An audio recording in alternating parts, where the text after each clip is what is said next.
ও আমার প্রিয় বন্ধু, আপনাকে একটা কথা মনে করাই দিতে চাই, স্মরণ করাই দিতে চাই যে আমরা যে অহংকার করতেছি, গর্ব করতেছি, গৌরব করতেছি কি নিয়ে? এই আমাদের সুন্দর চামড়া নিয়ে, সুন্দর দেহ নিয়ে, সুন্দর দেহের বাহার নিয়ে।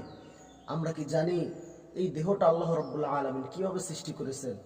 আমরা জানি না। আল্লাহ রাব্বুল আলামিন বলেন, খলাকাল ইনসানা মিন সালসালিন কাল ফাখর, যে মাটির ঢিলার মতো পচা কাদা মাটি থেকে আল্লাহ রাব্বুল আলামিন এই মানুষকে সৃষ্টি করেছেন, এই মানব দেহটাকে সৃষ্টি করেছেন। এই কারণে প্রিয় বন্ধুরা, অহংকার না করি, কারণ সামনে লাইলাতুন নিসফু মিন শাবান আসতেছে। শাবানের মধ্য রজনী রাত, বরকতপূর্ণ রাত।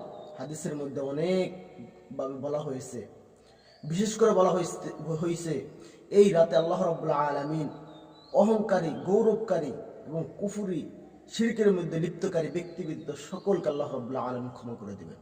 এই কারণে অহংকার করা বাদ দিই, গৌরব করা বাদ দিই, অন্তরটাকে ধুয়ে মুছে পরিষ্কার করে ফেলি, যাতে আল্লাহ রাব্বুল আলামিনের ওই বরকতপূর্ণ রজনীর ভিতরে আমরা মাফ পেতে পারি, আল্লাহ রাব্বুল আলামিনের অশেষ ক্ষমা পেতে পারি। আল্লাহ রাব্বুল আলামিন আমাদের সকলকে তৌফিক দান করুক, আমিন।